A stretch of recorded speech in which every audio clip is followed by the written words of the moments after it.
தமிழ் விருந்து சேனல் பார்க்க வந்திருக்க எல்லாருக்கும் வணக்கம். இன்னைக்கு நம்ம சிக்கன் மஞ்சூரியன் எப்படி பண்ணுறதுன்னு பார்க்கலாம். அதுக்கு தேவையான பொருள் இப்போ என்னென்னு பார்க்கலாம். 3/4 கிலோ சிக்கன் சின்ன சின்ன பீஸாக கட் பண்ணி வாங்கிக்கோங்க. 3 டீஸ்பூன் சோள மாவு, 1 டீஸ்பூன் தயிர்,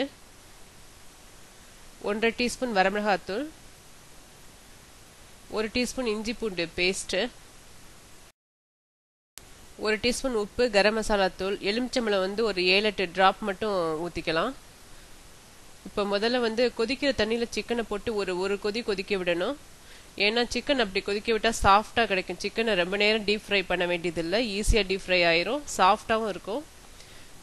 ஒரு கொதி கொதிச்சிச்சு. இப்போது தண்ணியை வடித்து விட்டு சிக்கனை எடுத்துருங்க, தண்ணி இருக்கக்கூடாது. இப்போது அந்த சோள மாவு, மிளகாத்தூள் எல்லாம் போட்டு மிக்ஸ் பண்ணி ஒன்றா சேர்த்து ஊற வைக்கணும். கரம் மசாலா தூள், உப்பு, எலுமிச்சம்பழம் ஒரு 7-8 டிராப் விட்டால் போதும்.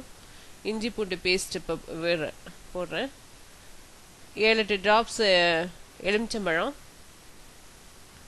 இது எல்லாம் ஒன்றா சேர்த்து கிளறி 2 மணி நேரம் ஊற வைக்கணும். தயிர் போடுறேன்.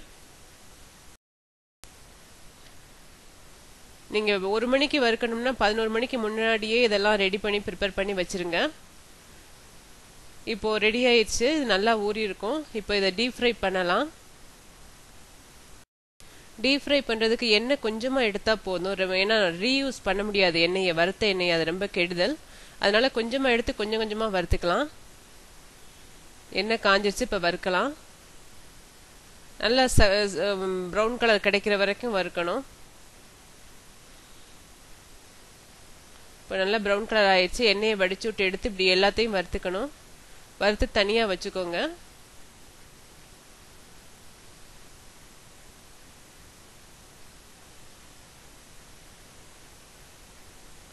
இப்போ மஞ்சூரியனுக்கு என்னென்ன வேணும்னு பார்க்கலாம். மஞ்சூரியனுக்கு ஒரு வெங்காயத்தை பொடி பொடியாக நறுக்கியிருக்கேன். கொஞ்சம் நான் ஒரு 7-8 வெள்ளைப்பூடு பொடி பொடியாக நறுக்கியிருக்கேன். ஒரு குடமிளகா 1/2 கப் எடுத்துக்கலாம். இது 4 டீஸ்பூன் இஞ்சி பூண்டு கெச்சப், டொமேட்டோ கெச்சப், இது தக்காளி சாஸ், இது கருவேப்பிலை. இப்போ தக்காளி சாஸில் மற்றது எல்லாத்தையும் சேர்த்து மிக்ஸ் பண்ணி வச்சிடலாம். கொஞ்சம் வரமிளகாத்தூள், ஏன்னா நம்ம சிக்கனுக்கு மட்டும்தான் வரமிளகாத்தூள் போட்டிருக்கோம், இன்னும் அந்த கிரேவிக்கு போடலை, அதனால இதில் சேர்த்துடலாம். வரமிளகாத்தூள் 1/2 டீஸ்பூன்.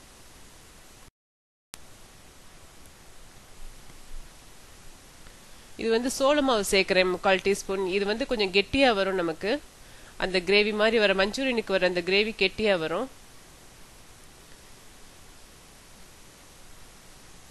இது உப்பு, இதுக்கு வேணுங்கிற அளவு, சாஸ்க்கு வேணுங்கிற அளவு உப்பு, சாஸ், வெங்காயம், இதுக்கு வேணுங்கிற அளவு உப்பு, ஏன்னா சிக்கன் ஆல்ரெடி உப்பு போட்டிருக்கோம். இது 1 டீஸ்பூன் சோயா சாஸ் சேர்த்துக்கலாம், சோயா சாஸ் சேர்த்துக்கலாம். எல்லாத்தையும் கட்டி இல்லாமல் மிக்ஸ் பண்ணி வச்சுக்கோங்க.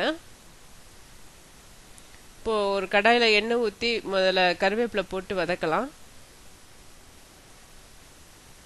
வெள்ளைப்பூடு, வெங்காயம் எல்லாத்தையும் நல்லா வதக்கி எடுத்து வச்சிடணும். இது வேக விடக்கூடாது. வெங்காயம், வெள்ளைப்பூடெல்லாம் வேக விட்டால் மஞ்சூரியனோட சேர்த்து சாப்பிட நல்லா இருக்காது. அதனால வதக்கி விட்டு தனியாக எடுத்து வச்சிடணும். குடமிளகாயும் வதக்கி விட்டு எடுத்து வச்சிடலாம். ஒரு பவுலில் எடுத்து வச்சு தனியாக வச்சுக்கிட்டலாம். இப்போ மறுபடியும் எண்ணெய் காய வச்சு 2 டீஸ்பூன் எண்ணெய் காய வச்சு அந்த தக்காளி சாஸ்ல எல்லாம் கலந்தோம் இல்லையா, அதெல்லாம் சேர்த்து விட்டுடலாம். இப்போ சீரகம் சேர்க்குறேன், 1/2 டீஸ்பூன் சீரகம். இப்போது தக்காளி சாஸு, சோயா சாஸ், இந்த கார்ன்ஃப்ளவர் மாவு, சோள மாவு எல்லாம் கலந்துருக்கோம்ல, அதை ஊற்றணும். அது ஊற்றின உடனே கெட்டியாக வந்துடும். பக்கத்துலேயே தண்ணியை வச்சுக்கோங்க, ஏன்னா சோள மாவு சேர்த்துருக்கிறதுனால உடனே கெட்டியாக வந்துடும். தண்ணியை கொஞ்சம் கரைச்சி விட்டு ஊற்றிடுங்க. உங்களுக்கு எவ்வளோ கெட்டியாக வேணுமோ அவ்வளவுக்கு நீங்கள் சோள மாவு சேர்த்துக்கணும். ரொம்ப கெட்டியாக வந்தால் குழ குழன்னு நல்லா இருக்காது. 1 டீஸ்பூன் சோள மாவு போதும். அங்கே பாருங்கள், தண்ணி சேர்த்து கொதிக்கும் போதே கெட்டியாக வந்துடும். தண்ணி சேர்த்தாச்சு நம்ம. இப்போ இன்னும் கொஞ்சம் தண்ணி சேர்த்துக்கலாம். கொதிக்கும் போதே கெட்டியாக வந்துடும். ஒரு கொதி கொதிக்க விடணும். இப்போ மறுபடியும் கெட்டியாக வந்துருச்சு. இப்போ சிக்கனை போட்டு அதில் ஒரு கொதி கொதிக்க விடணும்.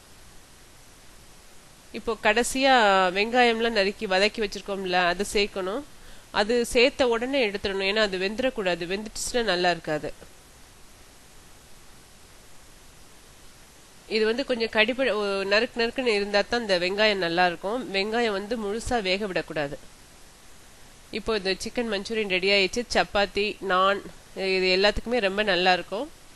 நீங்கள் இதை ட்ரை பண்ணி பாருங்கள். எனக்கு எப்படி இருக்குன்னு உங்களோட கமெண்ட்ஸ் எனக்கு சொல்லுங்கள். தேங்க்யூ.